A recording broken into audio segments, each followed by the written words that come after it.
Officer Kim Do-young didn't like the night shift in New Seoul's business district. The tall buildings made him feel small, and the mix of bright neon signs and dark shadows played tricks on his eyes. He had been working here for 3 months, since his transfer from Galactic Central Police, and he still couldn't get used to Earth's gravity. Tonight was especially quiet.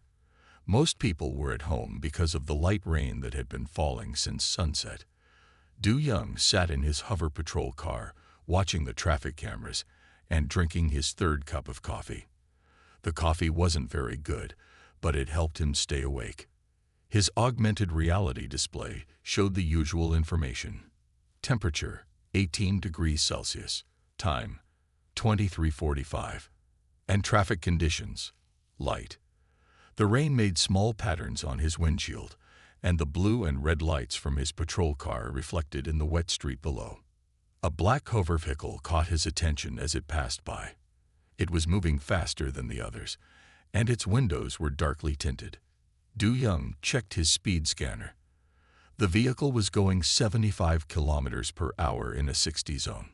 Finally, some action, he muttered to himself as he started his engine. The patrol car lifted smoothly off the ground, its gravity dampeners humming quietly. He switched on his lights and followed the black vehicle. The black hover vehicle slowed down right away and moved to the side of the road, settling gently onto the designated stopping area. Do-young had to admit, at least the driver knew proper procedure. He parked his patrol car behind the vehicle and ran a quick scan. The results were strange. The vehicle's registration number came up, but the owner's information was blocked by some kind of interference. Do-young stepped out into the rain. His uniform automatically adjusted to keep him dry, but he could still feel the humidity in the air. As he walked toward the black vehicle, he noticed it was a latest model Genesis X, very expensive, and usually owned by corporate executives or government officials. "Good evening," Do-young said as the driver's window slid down silently. "I stopped you because..." He paused when he saw the driver. The man was black, dressed in an expensive suit that probably cost more than Do-young's monthly salary. Something didn't feel right to Do-young. In his experience, this kind of vehicle in this part of town usually meant, "Good evening, officer," the driver said calmly. His voice was deep and clear, with perfect Korean pronunciation. "I apologize for exceeding the speed limit. I was lost in thought about an important meeting tomorrow." Do-young's augmented reality display tried to scan the driver's face, but kept showing error messages. This made him even more suspicious. "License and registration, please," he said, his voice becoming harder. The driver nodded and reached slowly toward the glove compartment. "Of course, officer. My name is Marcus Chen." He pulled out a holographic ID card and handed it to Do-young. When Do-young tried to scan the ID, his system showed more error messages. The ID looked real, too real, actually. The security features were beyond anything he'd seen before. This had to be a very good fake. "Step out of the vehicle, please," Do-young ordered, his hand moving to rest on his stun button. Something was definitely wrong here. Marcus Chen sighed quietly but remained polite. "Officer, may I ask why you want me to step out? I've provided my identification, and I've admitted to speeding. I'm happy to pay the fine." "Sir, my scanner cannot read your ID, and your vehicle's registration is blocked. This is suspicious behavior. Step out of the vehicle now." Do-young's voice got louder with each word. Marcus looked at Do-young for a long moment, then pressed a button on his wrist device. "Officer, I've just activated my vehicle's recording system. I want to make sure everything that happens next is properly documented. I will step out, but I want to state clearly that I believe this stop has moved beyond a simple traffic violation." As Marcus opened his door, Do-young took 2 steps back and called for backup on his comm unit. "Dispatch, this is Officer Kim Do-young. I need additional units at my location. Possible fraudulent identification. Resistant subject." Marcus stood calmly beside his vehicle, his hands visible at his sides. The rain didn't seem to touch his suit. He must have been wearing the latest in weather-repelling fabric. He was tall, probably around 190 centimeters, and stood very straight, like someone with military training. "Officer," Marcus said, "I understand you're doing your job, but I think you should know." "Face the vehicle and place your hands on the hood," Du Young interrupted. He didn't want to hear excuses. He'd seen this too many times. Criminals using stolen luxury vehicles, fake IDs that couldn't be scanned, stories about important meetings. The fact that this man was black just confirmed his suspicions. 2 more patrol cars arrived, their lights cutting through the rain. Officer Park Ji-soo stepped out of the first car. She was a senior officer who had been working in New Seoul for over 15 years. As soon as she saw Marcus, her eyes went wide. "Officer Kim," she said quickly, "I need to speak with you." "Not now," Du Young said. "I'm in the middle of." "Officer Kim Du Young," Ji-soo said sharply, "step away from that man immediately." "That's an order." Du Young turned to argue, but the look on Ji-soo's face stopped him. She looked worried, almost scared. He stepped back, confused. Ji-soo walked forward quickly, bowing deeply to Marcus. "Ambassador Chen Williams, I apologize for this situation.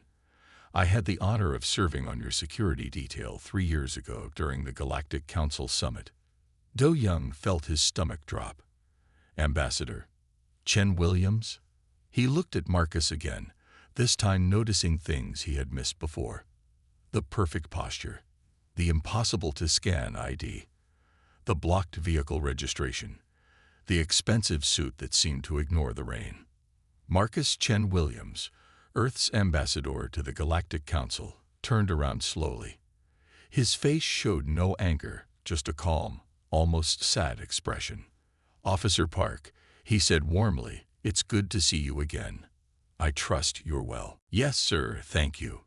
Ji-soo turned to Du Young, her expression hard. "Officer Kim, do you realize what you've done? This is Ambassador Marcus Chen Williams. His ID couldn't be scanned because it has diplomatic security features that are classified above your clearance level. The same goes for his vehicle registration." Du Young felt the blood drain from his face. His hands started to shake. This was bad. This was career-ending bad. He had just racially profiled one of the most important diplomats on Earth. I didn't," he stammered, but no more words would come out. "Officer Kim," Ambassador Chen Williams said, his voice still calm, "I would like to speak with you, if you have a moment. Not as an ambassador, but as one person to another. Would you join me in my vehicle? The rain is getting heavier." Du Young looked at Ji-soo, who nodded slightly. He followed the ambassador to the hover vehicle, his feet feeling like they were made of lead. As he sat in the passenger seat, he noticed that the interior smelled like real leather, not the synthetic kind used in most vehicles. The ambassador settled into the driver's seat and turned slightly to face Du Young. "Officer Kim, I want you to know something. I drove through this sector tonight on purpose. I've read the reports about traffic stops in this area. I've seen the statistics. I knew exactly what would happen when you saw me behind the wheel of this vehicle." Du Young felt sick. "Sir, I'm sorry. I'll submit my resignation first thing in the morning." "No," the ambassador said firmly, "you won't. Because that wouldn't solve anything, would it? It wouldn't address the real problem. Tell me, Officer Kim, before tonight, how many times have you stopped vehicles in this sector? And how many of those stops involved non-Korean drivers?" Du Young thought about it. The numbers came to his mind easily because he had to include them in his reports. 47 stops in 3 months. 39 non-Korean drivers. The statistics felt different now, sitting here in this car. And how many of those stops resulted in actual arrests for serious crimes? 2, Du Young whispered. Both had been minor drug possession charges. The ambassador nodded. "Officer Kim, we live in an age where humans have spread across the galaxy. We work with species that look nothing like us, yet some of us still judge other humans by their appearance. Don't you find that strange? Outside, the rain continued to fall. Through the tinted windows, Du Young could see Officer Park keeping other patrol cars away, giving them privacy. The ambassador's words hung in the air between them, heavy with truth. What happens now? Du Young finally asked. That, Ambassador Chen Williams said with a small smile, depends on you. This encounter can end in two ways. It can be the end of your career, a mark of shame that follows you forever, or it can be the beginning of something important, a chance to make real change, both in yourself and in the system you serve. Du Young looked at the ambassador, really looked at him for the first time.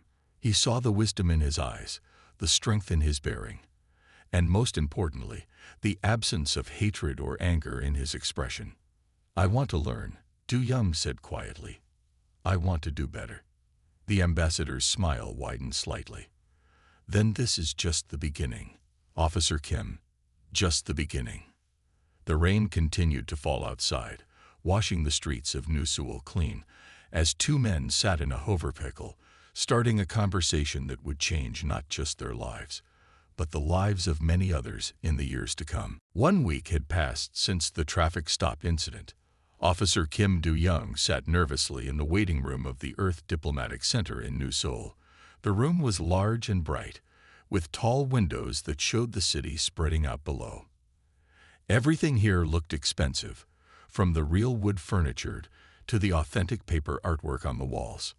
Du-young checked his uniform again. He had spent an extra hour this morning, making sure everything was perfect. Captain Lee Han-sol had ordered him to attend this meeting with Ambassador Chen Williams, but hadn't explained what it was about. Officer Kim, a young woman in a neat blue suit, appeared at the door. The ambassador will see you now. Du-young followed her down a long hallway. Their footsteps made no sound on the thick carpet. The walls were lined with photographs showing Earth's diplomatic achievements, the first meeting with alien species, the signing of the Galactic Alliance Treaty, the opening of the first human embassy on another world. The ambassador's office was simpler than Du-young expected. It had the same great view as the waiting room, but the furniture was practical rather than fancy. Ambassador Chen Williams sat behind a desk made of recycled materials, reading something on a holographic display. Officer Kim, thank you for coming, the ambassador said, standing to greet him. Please, sit down. He gestured to a comfortable chair across from his desk. Du-young sat down carefully. Thank you for seeing me, Ambassador. I want to apologize again for. The ambassador held up his hand. We've already discussed that night. I didn't ask you here to make you apologize again. I asked you here because I have a proposal for you. He touched a control on his desk, and a hologram appeared between them. It showed statistics about traffic stops, arrest rates, and complaint reports from various police districts around Earth. What do you see in these numbers, Officer Kim? The ambassador asked. Du-young studied the floating figures. His police training helped him spot the patterns quickly. The numbers show that some groups are stopped and searched more often than others, but the arrest rates are about the same for everyone. This means, he paused, understanding hitting him. This means we're targeting certain groups unfairly. Exactly.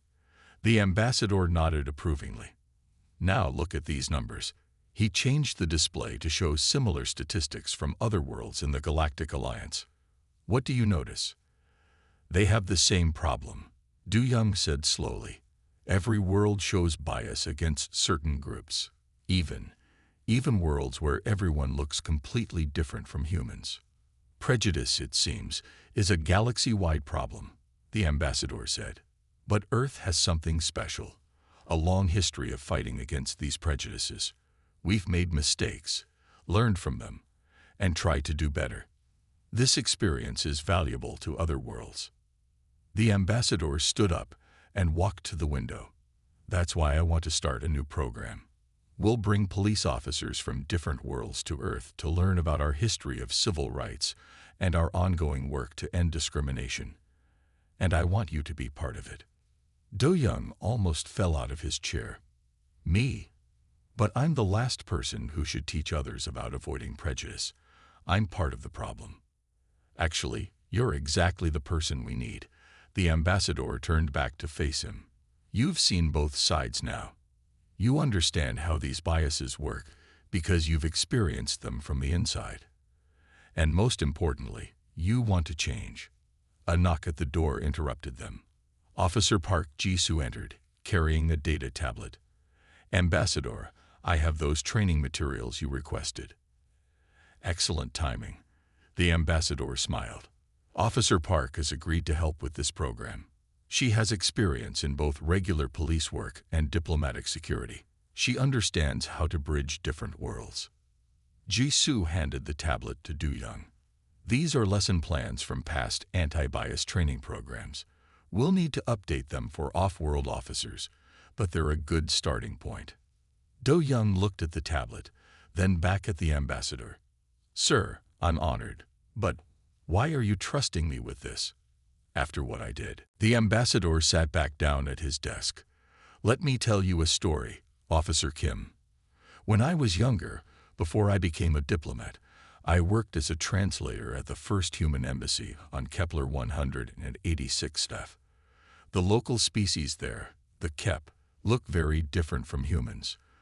They have 4 arms and skin that changes color with their emotions. He paused, touching a control that showed a hologram of the Kep. One day, a Kep security officer stopped me on my way to work. He was convinced my ID was fake because, in his words, humans don't come in that color. He had only met Korean and Chinese human diplomats before and didn't believe a black man could be working at the embassy. What did you do? Do-young asked. I could have filed a complaint. I could have demanded he be fired. Instead, I spent time talking with him. I learned that his people also struggled with prejudice based on color. Remember, their skin changes color with their emotions. We found common ground.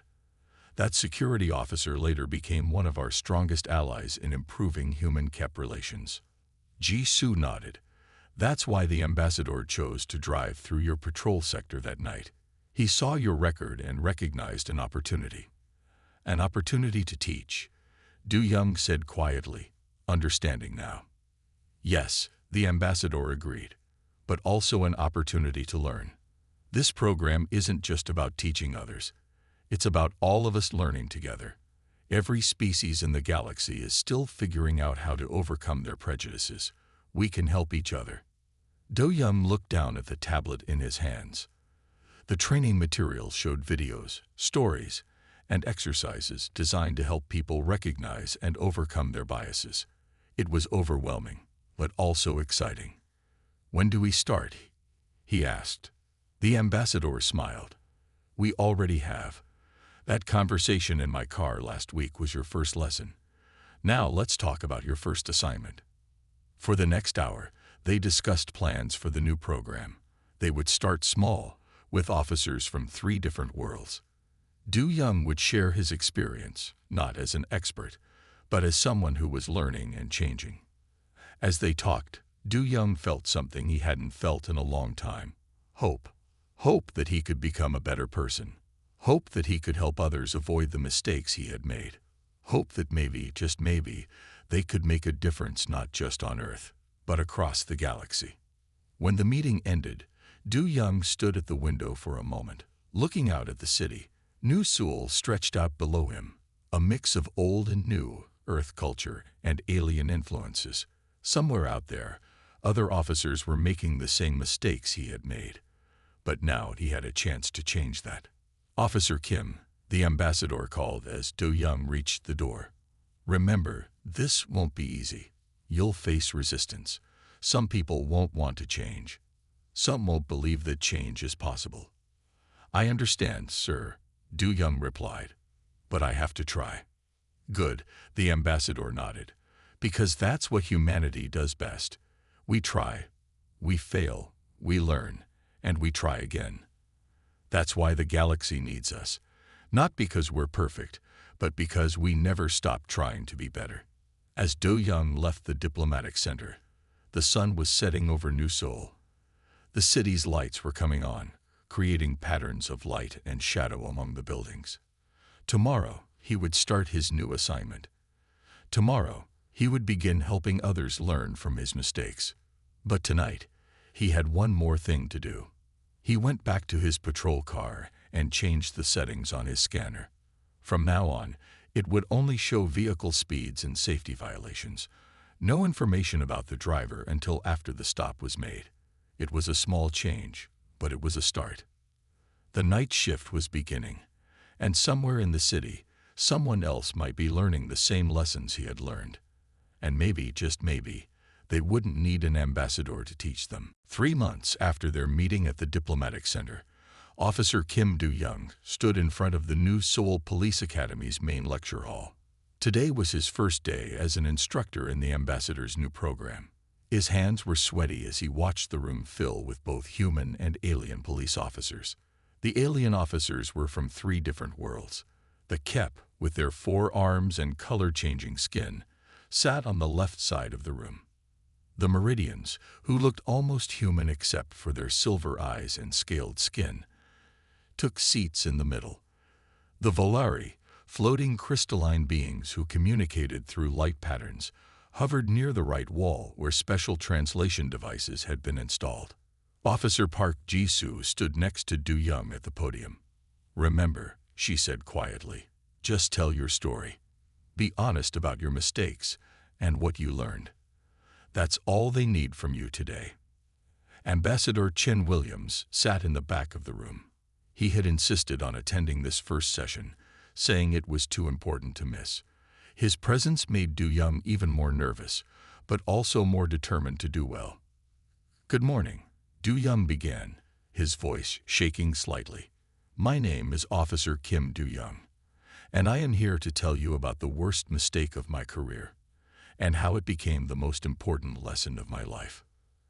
As he told the story of that rainy night and the traffic stop, Do-young watched the reactions in the room. The Kep's skin shifted through various colors as they listened. Blue for surprise, green for understanding, purple for shame when they recognized similar behaviors in themselves. The Meridian scales rippled, a sign of deep attention in their culture. The Volari pulsed with different light patterns, which their translators converted into soft murmurs of interest. "I thought I was doing my job," Do-young continued. "I thought I was being a good police officer by watching for suspicious behavior. But I wasn't watching for suspicious behavior. I was watching for people who looked different from me." He brought up the statistics on the main display screen. "These numbers show that my mistakes weren't unique. Every world represented in this room has similar patterns. We all profile others based on appearance, even when those appearances are completely different from world to world." A Meridian officer raised her hand. "But surely some patterns are based on real crime statistics. We must use our experience to guide our work." Do-young had expected this question. He pulled up another set of numbers. "Let's look at the actual arrest rates. Notice how they're almost the same across all groups. This means our experience is really just confirming what we already believe, not showing us the truth." A Kep officer's skin turned orange with confusion. "But how do we protect our communities without using these patterns? How do we know who to watch?"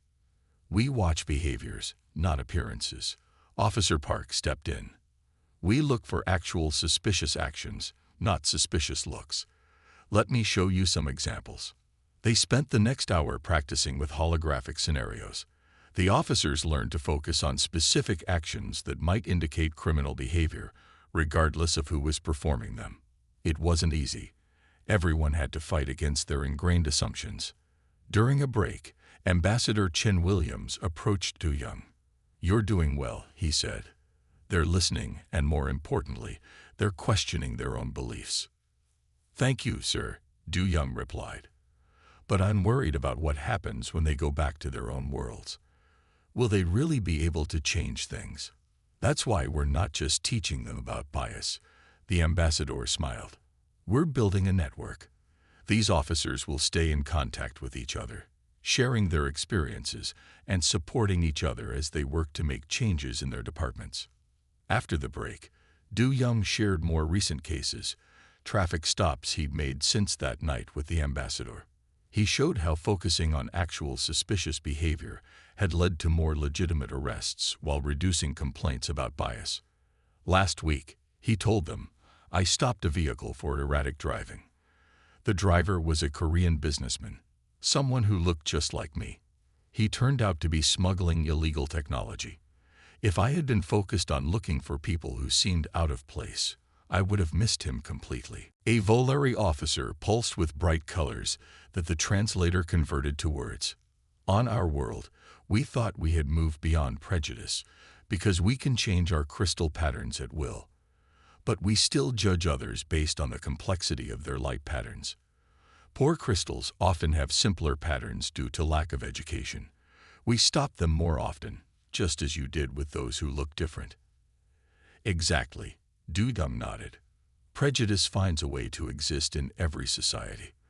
The key is learning to recognize it in ourselves first. As the session ended, many officers stayed to ask questions or share their own experiences. The KEP officer whose skin had turned orange earlier approached Duyung. My skin shows shame now, he said, his surface turning a deep purple, because I remember times I have done exactly what you described. But it also shows hope. His skin flickered with spots of bright yellow. Because if you could change, maybe I can too. Do-young watched as the officers left the lecture hall, talking with each other despite their different species and appearances. Ambassador Chen Williams came to stand beside him. This is just the beginning, the ambassador said. These officers will return to their worlds with new ideas and new ways of thinking. They'll face resistance, just as you have. But they'll also find allies, just as you did. Do you really think we can change things? Du-young asked. The whole galaxy. One person at a time, the ambassador replied. One traffic stop at a time. One lesson at a time. That's how change happens, not all at once, but slowly, steadily, person by person. Later that evening, Du-young sat in his patrol car, starting his regular shift. The city looked different now, somehow. The same buildings were there, the same streets, the same mix of humans and aliens going about their lives. But he saw it all with new eyes. His scanner beeped, showing a vehicle moving erratically through traffic. Du-young turned on his lights and began the pursuit. He didn't know what the driver looked like, what species they might be, or what world they might come from. He only knew that their driving behavior warranted investigation. As he followed the vehicle, Du-young thought about all the officers who had sat in his class today. They were out there now, on different worlds, maybe making traffic stops of their own. He hoped they were remembering what they had learned. He hoped they were choosing to see behaviors instead of appearances. The vehicle ahead pulled over, and Du-young prepared to approach it. This was how change happened. One interaction at a time, one decision at a time, one moment of choosing to do better than before. He stepped out of his patrol car, ready to handle whatever came next based on actions, not assumptions. Above him, the stars twinkled in the night sky, each one possibly home to someone else making the same choice, fighting the same battle against prejudice, one traffic stop at a time. 6 months after the first training session, Officer Kim Du-young sat in Ambassador Chen Williams' office, reviewing reports from across the galaxy. The diplomatic center's windows showed a beautiful sunset over New Seoul, but neither man was paying attention to the view. The numbers are encouraging, the ambassador said, pointing to the holographic displays floating above his desk. Every department that sent officers to our program shows improvement. Traffic stops based on behavior instead of appearance have increased. False arrests have decreased. Do-young nodded, studying the statistics. The Meridian Police Force shows the biggest change. Their complaints about bias have dropped by 40%. That's because of Officer Ren, the ambassador smiled. Remember her? She was the one who questioned you about crime statistics during your first class. Now she's leading their reform efforts. The door chimed, and Officer Park Ji-soo entered with more reports. You'll want to see these, she said, looking excited. We're getting requests from 12 new worlds. They want to send officers to our program. Do Young remembered how nervous he had been before teaching that first class. Now, 6 months later, the program had grown far beyond what any of them had expected. But with that growth came new challenges. We're also getting some resistance, Ju-Soo continued, her expression becoming serious. Some police departments don't want to change. They say the old ways work better. The old ways are comfortable, the ambassador said quietly. Change is hard. But let me show you something interesting. He adjusted the holographic display to show a new set of data. Look at the arrest rates in departments that resist change compared to those that embrace it. The numbers told a clear story. Departments that stuck to their old prejudices weren't catching more criminals. They were just stopping more innocent people. Meanwhile, departments that had adopted the new approach were solving more serious crimes because they focused on actual suspicious behavior. We need to share these results, Du Young said. Not just the numbers, but the real stories behind them. The ambassador nodded. That's why I've arranged something special. Next week, we're hosting a gathering. Officers from every world in our program will come to share their experiences, including some who might surprise you. A week later, Du Young stood in the large conference hall of the Galactic Alliance headquarters. Officers from 20 different worlds filled the room. Some looked almost human, others were completely alien, but they all shared a common purpose. The first speaker was the KEP officer who had attended Do Young's initial class. His skin shifted through confident shades of blue as he described how his department had changed their approach to policing. We no longer judge by color patterns, he said, his skin rippling with pride. Last month, we prevented a major crime by watching for suspicious behaviors instead of suspicious appearances. The criminals were using color patterns that would have seemed perfectly normal in the past. Next came a Volari officer, her crystal form gleaming as she shared her story. We discovered that our prejudice against simple light patterns made us ignore complex criminal schemes. By looking past pattern complexity, we found corruption among our highest-ranking citizens. Officer Ren from Meridia spoke about how her department had completely redesigned their training programs. We now teach all new officers to question their assumptions. Every traffic stop, every investigation, every interaction must be based on actions, not appearances. As Do Young listened to the speeches, he thought about his own journey. That rainy night when he had stopped the ambassador seemed like a lifetime ago. He had been so sure of himself then, so convinced that his prejudices were just good police work. During a break, he stepped out into the building's garden area. Earth plants grew alongside specimens from other worlds, creating a beautiful blend of colors and shapes. Ambassador Chen Williams found him there. Thinking deep thoughts, the ambassador asked. I was just remembering something you said that first night, Du Young replied. About how humans work with species that look nothing like us, yet still judge other humans by their appearance. It seems even more strange now.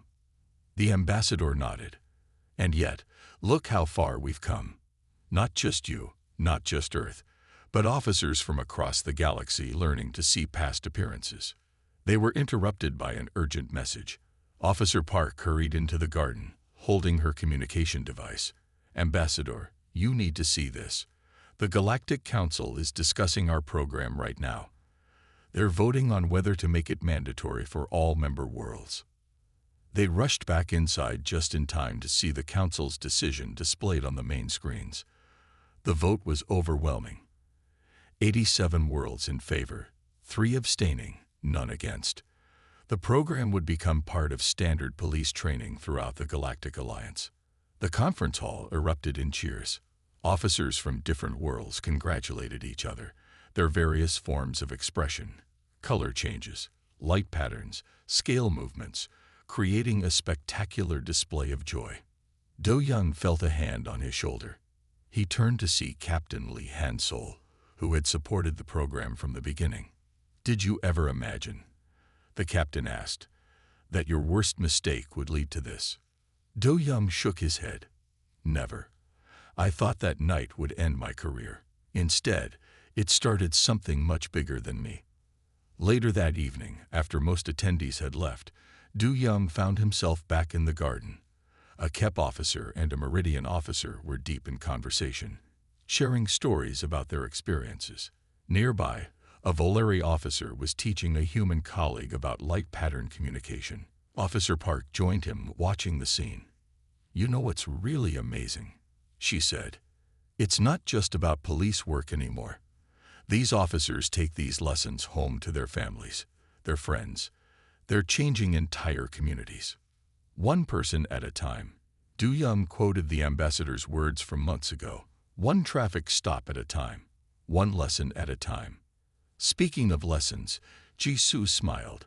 "Wait until you hear what the ambassador has planned next. He wants to expand the program to include other professions. Teachers, healthcare workers, government officials. He says bias doesn't just exist in police work." Do Young thought about that. She was right, of course. The same prejudices that had influenced his police work affected every part of society, on every world. But now they had proof that change was possible. They had evidence that looking past appearances and focusing on actions worked better for everyone. As the last light of day faded outside, Du Young watched the officers continuing to share their experiences. Each of them had started their own journey, just as he had. Each of them was creating their own ripples of change that would spread through their communities.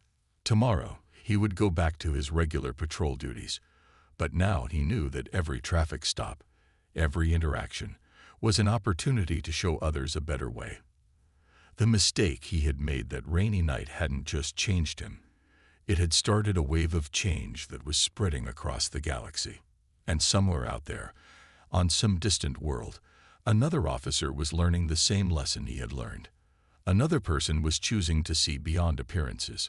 Another ripple was starting its journey across the vast ocean of space. 1 year had passed since that rainy night when Officer Kim Do-young stopped Ambassador Chen Williams. The new Seoul Police Academy's main hall was filled to capacity. Officers from over 100 worlds had gathered for the first Galactic Law Enforcement Conference on Behavioral Policing. Do-young stood at the podium, looking out at the diverse audience. Some faces were human, others completely alien. But they all shared the same purpose, learning to see beyond appearances. "When I made that traffic stop 1 year ago," Do-young began, "I thought I knew what a criminal looked like. I was wrong. What started as my biggest mistake has grown into something none of us could have imagined." The holographic displays behind him showed the program's results. Crime detection rates had improved across every participating world. Community trust in law enforcement had increased.